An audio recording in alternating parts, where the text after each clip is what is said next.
Olá, queridos ouvintes, a paz do Senhor. Eu sou Paulo. E eu sou a Paula. Sejam muito bem-vindos a mais um momento de estudo aqui na EBD Fiel. Hoje vamos analisar juntos a lição 13, o Filho de Deus e a vida eterna. A eterna promessa da salvação. É a nossa última lição deste trimestre, né? Exatamente. Mas antes da gente mergulhar no tema, aquele lembrete rápido. Não esqueça de visitar nossa página no Instagram, é @ebdfiel. Curta, compartilhe. Isso nos ajuda muito a alcançar mais gente da nossa querida Escola Bíblica Dominical. Com certeza. E o tema de hoje, olha, é central. Vida eterna em Cristo. O Evangelho de João, então, nem se fala, né? Explora isso com uma profundidade incrível. É verdade. Já o textuário, lá em João 5:26, coloca a gente bem no centro da questão, né? Porque como o Pai tem a vida em si mesmo, assim deu também ao Filho ter a vida em si mesmo. Isso já mostra a origem, a autoridade dessa vida. Exato. E a verdade aplicada dá aquele foco prático pra gente. Permaneçamos em Cristo, pois somente Ele tem as palavras de vida eterna. Ou seja, não é só uma ideia bonita, é um chamado à ação mesmo, né? Permanecer. E os objetivos que a gente tem para essa nossa conversa hoje são claros. Primeiro, reconhecer Cristo como o mediador. Indispensável. Ele não é só um exemplo, ele é a fonte da vida eterna. Isso.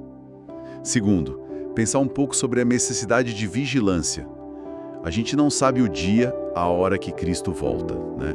Mas a nossa atitude tem que ser de atenção, de preparo constante. E terceiro, acho que é reforçar essa ideia de que a vida eterna que a gente recebe pela fé é a nossa garantia, né? A nossa entrada na presença gloriosa de Deus. Sim, a lição base nos lembra que o pecado causou uma ruptura, né? Uma coisa profunda.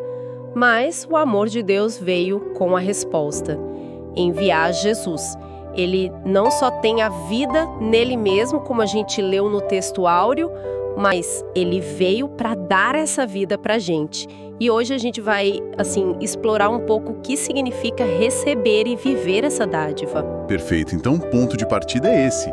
É o Filho de Deus quem nos concede a vida eterna. Vamos começar então pelo primeiro ponto principal da lição. No Filho de Deus está a vida. E realmente, quando a gente pega o Evangelho de João, essa palavra vida aparece, o tempo todo, né? Começa lá em João 1:4, nele estava a vida. Isso. E termina lá em João 20:31, dizendo que o objetivo do livro é para a gente crer e ter vida no nome dele. É uma constante. É uma constante, Paulo. E é fascinante ver que a palavra grega aqui, que é zoe, na maioria das vezes ela carrega um significado muito mais profundo do que a gente imagina no dia a dia. Não é só a vida biológica, sabe? Que seria a palavra bios. Certo. Dicionários como o Vine ajudam a gente a entender isso.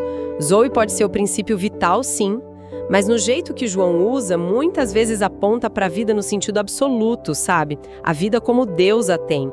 Aquela que o Pai tem nele mesmo e deu para o Filho ter nele mesmo. Lá em João 5:26. É a vida divina que se manifestou em Jesus. 1 João 1:2 fala disso. Então quer dizer que quando a Bíblia fala vida eterna, não é só sobre duração. Tipo, viver para sempre e pronto. É bem mais que isso, é sobre a qualidade dessa vida. É a Zoe Aiones, a vida da era que há de vir. A própria vida de Deus que a gente recebe agora, pela fé em Cristo, João 3:16, João 5:24.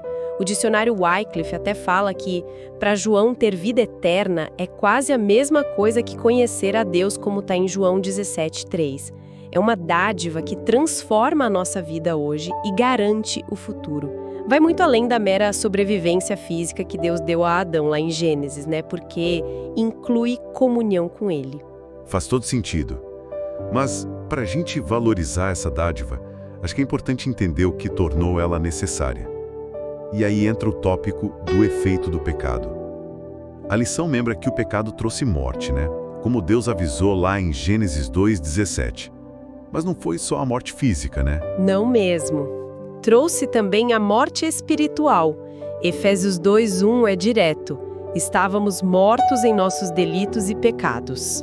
E Efésios 4:18 fala que os gentios viviam separados da vida de Deus. É uma alienação, uma separação profunda, uma incapacidade de ter comunhão com o Criador. Como um comentarista, Francis Folks, diz sobre Efésios 2:1, essa morte espiritual é perder a comunhão com Deus e a capacidade de crescer espiritualmente. A gente precisa de uma intervenção de Deus, de uma nova vida. Aquela parábola do filho pródigo ilustra isso de um jeito muito forte, né? O pai fala, este meu filho estava morto e reviveu. Lucas 15:24. Ele não estava morto fisicamente, claro, mas estava separado da vida, da comunhão, da fonte. Exatamente. E a gente vê isso em outros lugares também.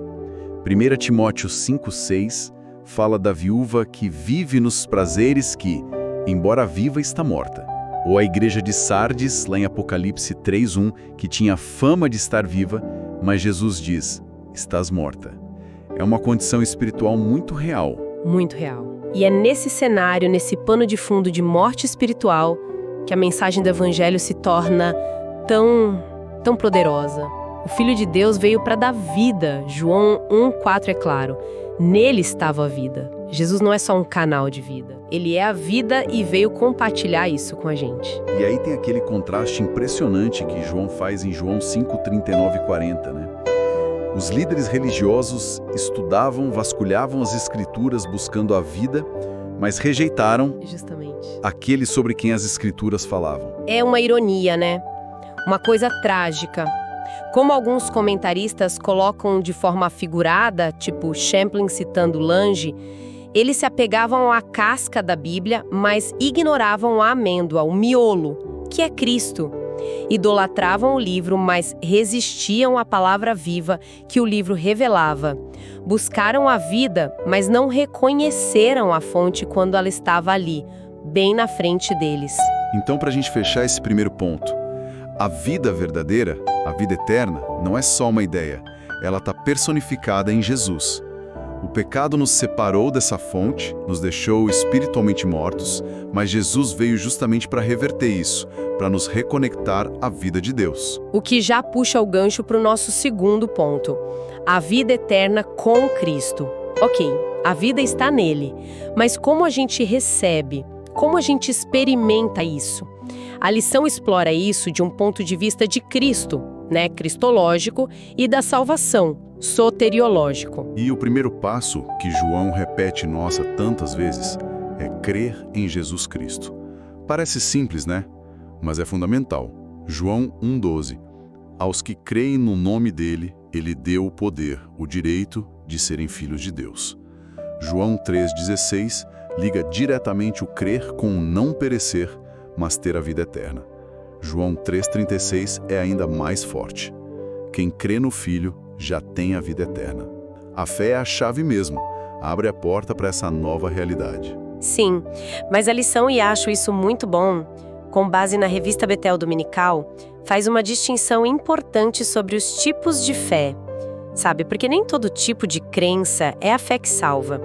Existe a fé natural, aquela que a gente usa todo dia, né? Tipo, confiar que a cadeira vai aguentar o peso. Existe a fé intelectual, que é só concordar com os fatos sobre Jesus. Tiago 2,19 lembra a gente que até os demônios creem que Deus existe e tremem, mas isso não salva ninguém. Entendi. E tem também aquela fé utilitária, sabe? Aquela que busca Jesus só pelos benefícios, pelos milagres, pelas soluções, mas sem um compromisso de verdade, sem arrependimento. A gente vê exemplos disso lá em João 2, com o pessoal que creu pelos sinais, mas Jesus não se confiava a eles. Ou em João 12, com as autoridades que creram, mas ficaram quietinhas por medo, por amarem mais a aprovação dos homens.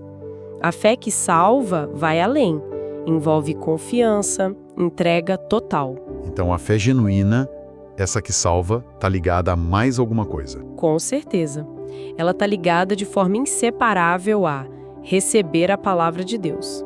Não tem como separar a fé em Jesus de acolher o que ele ensinou. João 5,24 é cristalino. Quem ouve a minha palavra e crê naquele que me enviou tem a vida eterna.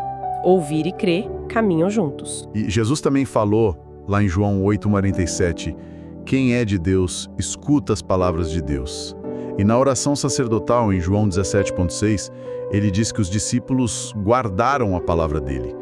Parece que aceitar o ensino de Jesus é uma prova de que a gente realmente pertence a ele, né? Exatamente. E a afirmação de Jesus em João 6,63 é muito forte. As palavras que eu vos digo são espírito e são vida. Isso mostra como é vital valorizar as Escrituras. Não são só palavras num papel, são o meio pelo qual o Espírito Santo age e nos comunica a vida de Deus. Como um teólogo, D.A. Carson aponta, se alimentar de Cristo significa se alimentar das suas palavras. Crer nele e crer no que ele disse são, assim, inseparáveis. Certo. Então, crer em Jesus, receber a palavra dele, essencial. Mas a lição dá mais um passo prático. A relevância de praticar a palavra de Deus. Não adianta só ouvir ou concordar, né? De jeito nenhum. Jesus bate muito nessa tecla da prática. Em João 7,17, ele diz que se alguém quiser fazer a vontade de Deus, vai saber se o ensino vem dele ou não. A disposição para obedecer abre o entendimento espiritual. Lembro também de João 8:30-31. Muita gente creu nele ali naquela hora, mas Jesus logo emenda: se vós permanecerdes na minha palavra, verdadeiramente sereis meus discípulos. Quer dizer, a fé inicial precisa ser confirmada pela permanência, pela prática constante. Não é só um evento. Isso. F.F. Bruce, um comentarista, diz que esse permanecer significa aderir ao ensino de Jesus, fazer dele o guia da vida. Ser discípulo não é só tomar uma decisão num dia, é um estilo de vida moldado pela palavra. E claro, tem aquela bem-aventurança em João 13,17. Se sabeis estas coisas, bem-aventurados sois, se as fizerdes. A bênção não está só no saber, está no fazer. Então, resumindo bem esse segundo ponto, a vida eterna é um presente. A gente recebe pela fé genuína em Cristo. Essa fé se alimenta quando a gente acolhe a palavra de Deus e ela se mostra verdadeira quando a gente coloca essa palavra em prática no dia a dia. É um ciclo, né? Um ciclo virtuoso. Isso já nos leva para o terceiro e último ponto da nossa análise, a esperança dos salvos. Falamos sobre ter a vida eterna agora, no presente, mas ela também tem essa dimensão futura. Uma esperança que nos move, que nos impulsiona. Exatamente. E o primeiro aspecto disso é justamente a esperança que impulsiona o discípulo. Saber que essa vida aqui não é o fim de tudo. Sabe? Saber que Cristo vai voltar, como ele prometeu lá em João 14:3, e que nos espera uma glória futura. Isso dá uma força enorme para a gente enfrentar as lutas do presente. Nossa, e Apocalipse 21:3-4 pinta um quadro disso que é maravilhoso, né? Deus morando com a gente, sem mais morte, sem pranto, sem clamor, sem dor. Que diferença para o mundo que a gente vive. Essa visão ajuda demais a gente a perseverar, né? Com certeza. Essa esperança não é para a gente fugir da realidade, não. É um combustível para a gente viver a realidade de agora com um propósito maior. Como o bispo primaz Manuel Ferreira colocou, a vinda de Jesus tem que motivar a gente, alegrar o salvo, fazer qualquer sofrimento equivaler a pena, porque a gente sabe da transformação que nos espera, como diz um João 3.2, e da comunhão eterna com Deus, lá de Apocalipse 21:3. A lição também menciona a dimensão futura da vida eterna. Já falamos que temos a vida eterna agora, João 5:24, mas parece que tem uma consumação, uma plenitude que ainda está por vir. Sim, tem sim. Para aqueles que morrem crendo em Cristo, Jesus prometeu a ressurreição para a vida. João 5:29. Ele repete essa garantia várias vezes em João 6. Eu o ressuscitarei no último dia. É uma promessa central da nossa fé. Existe a experiência presente da vida com Deus, que já é maravilhosa, mas também tem a glória que em nós há de ser revelada, como Paulo fala em Romanos 8:17. É a plenitude dessa vida na eternidade. O apóstolo Paulo sentia isso de um jeito muito intenso, né? Em Filipenses 1:23 ele fala daquele desejo de partir e estar com Cristo, porque ele considerava isso muito melhor. Ele sabia que por melhor que seja a nossa comunhão com Cristo aqui, a experiência futura vai ser incomparável. Comentaristas como William Barros descrevem esse futuro como a superação final da tragédia do pecado. Um tempo sem a influência de Satanás, sem maldição, sem dor. A morte, que é o último inimigo, vai ser derrotada, como diz 1 Coríntios 15, 54, e Deus vai habitar visivelmente com seu povo, Apocalipse 21, 3. É a restauração completa de tudo. E o último subponto desse tópico traz um consolo muito pessoal, né? A esperança de estar onde Jesus Cristo está. Como isso se encaixa em tudo? Lembra daquele discurso de despedida em João 13, 14? Primeiro, Jesus diz que para onde ele ia, os discípulos não podiam ir naquele momento, João 13, 33.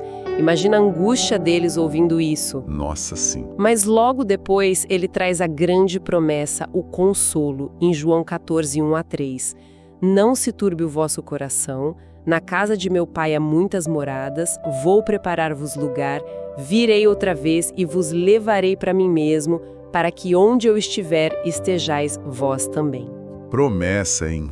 Ele foi preparar um lugar e vai voltar para buscar a gente. Exatamente isso. E Paulo detalha como isso vai acontecer lá em 1 Tessalonicenses 4. Ele descreve a ressurreição dos que morreram em Cristo, a transformação dos que estiverem vivos quando ele voltar, tudo isso para a gente encontrar o Senhor nos ares e estar para sempre com ele. A condição, claro, é viver em Cristo aqui para poder estar com Cristo lá na eternidade. Como F.F. Bruce observa, a casa do Pai é o lar celestial. E Jesus cumpre ali a promessa que ele já tinha feito em João 12, 26. Onde eu estou, ali estará também o meu servo. Ele mesmo vai nos levar para junto dele. Então, para a gente fechar esse terceiro ponto, a nossa esperança não é algo vago, abstrato. É a esperança concreta na volta de Cristo, na ressurreição e nessa promessa segura de vivermos para sempre na presença dele. Isso sustenta a gente, direciona a nossa caminhada aqui. Bom, então chegamos ao final da nossa análise desta lição, que foi tão rica, né? A vida eterna é, muito mais do que só não morrer. É participar da própria vida de Deus. E essa é uma dádiva que a gente só encontra em Jesus Cristo. Exatamente. A gente recebe essa vida pela fé, e é uma fé que precisa ser alimentada, nutrida pela palavra de Deus. E que se demonstra, se prova verdadeira pela nossa obediência e pela nossa esperança firme na promessa futura. A chave é permanecer nele, né? Como Pedro falou lá em João 6,68, quando muita gente achou duro o ensino de Jesus e foi embora. Senhor, para quem iremos nós? Tu tens as palavras da vida eterna. Não tem outro lugar, não tem outra fonte. É isso aí.